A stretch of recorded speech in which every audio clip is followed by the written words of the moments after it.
Hey guys, it's Welps. On October 30, Korea is getting a new artifact system and new inter-server PvP island, along with weapon balance changes.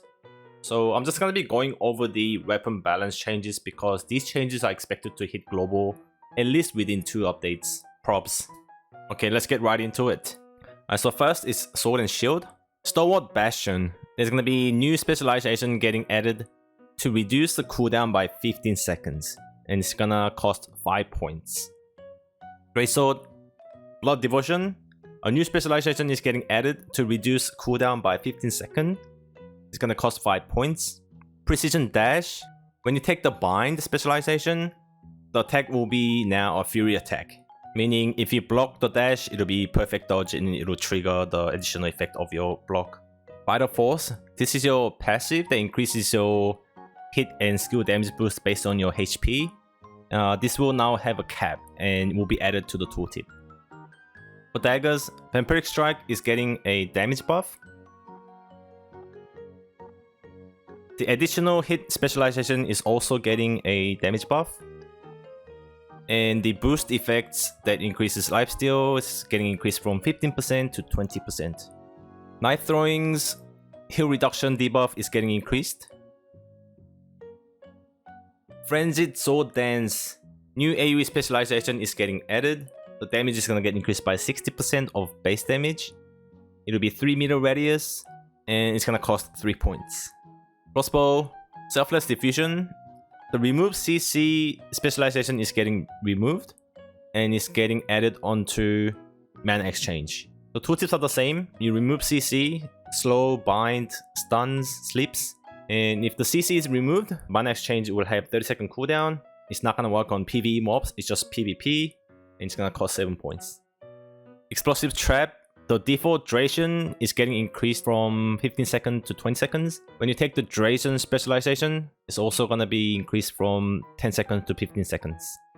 Multi-shot is now going to reduce your Nimble Lips cooldown by 15 seconds. For Longbow, the Healing Touch is going to share cooldown with your Wand Sweep to Healing skill. Purifying Touch. When removing a weaken, it will now completely remove weaken, not just one stack. Devoted Shield is getting changed, so now you gain a 3-second shield if you get hit when your HP is below 30%. There's going to be a 60-second cooldown. Staff, Serial Firebombs. When you take the Focus Firebomb, it's going to have 80% chance to apply a 6-second 80% heal reduction debuff. Infernal Wave. When you take the Frenzied Lightning Wave, damage will now always transfer once by default. And if the target has Wet or Frost debuff, it'll transfer once more. Ice Spear. The Bind was ignoring defense and resistance. And also the Bind was always applying. And that has been fixed. Judgment Lightning. When you take the guaranteed consecutive use, you'll have 80% chance to apply a 4-second 30% shield block chance reduction debuff. Frostmaster passive. Now the auto attacks will apply frost to 3 meter radius from the target. And if the target already has frost, it will not trigger. Infernal Meteor. They are increasing the damage. Here are the damage.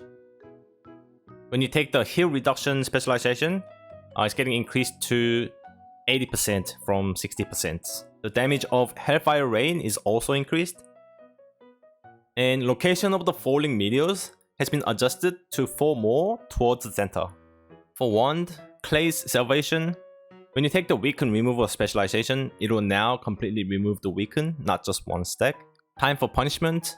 When you take the Burning Time specialization, now also applies 20% shield block chance reduction debuff.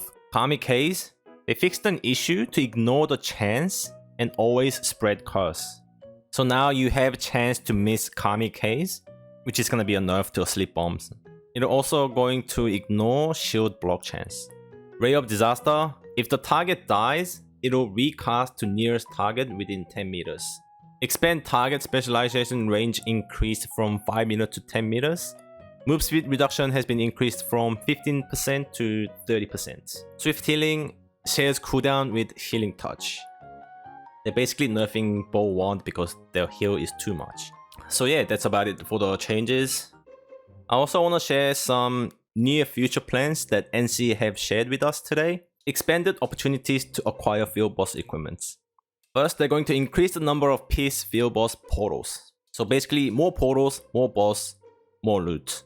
And also more portals, more people spread out, so there's less people in the portal, and that equals more chance of you getting the equipment. Added field boss equipment selection box. To further increase your chance of obtaining rewards, we're adding equipment selection boxes as field boss reward. This is a box that contains the equipment dropped from the field boss you conquered. As the name suggests, you can choose the reward you want and receive it. Boxes can be obtained with the set probability, the independent execution probability. It's basically participation reward. So no contribution is required. All you have to do is just participate and you have a chance of getting this new box. The boss equipment obtained from this box cannot be traded, and the weapons cannot be turned into lethals. Added a way to enter the peace field boss in the Abyss dungeon in a state of conflict. In the field boss peace mode event in the Abyss dungeon is held at night. The current situation is that the Abyss dungeon is in a state of conflict and you cannot enter the boss area. It's so frustrating when it's a peace boss or you have to run through to get to the portal and people kill you on the way. So what they have added is that they have portals now to allow direct access to the boss zone from the field. So from peace zone right into a boss. This will also happen during Eclipse. So yeah, no more gatekeeping peace boss. They're also going to be adding a contribution meter to conflict bosses. The loot for the conflict boss is basically based on guild contribution. So if your guild has more contribution, you have higher chance of getting the loot. And you also drop others' contribution by killing them. And currently there's like no way to tell like what your contributions are and what their contributions are. So this will be a really good feature to be added into the game, finally. So yeah, these are all quality of life game system changes. So I expect these to hit global pretty soon as well. Anyways, thanks for watching. Take care. GG's.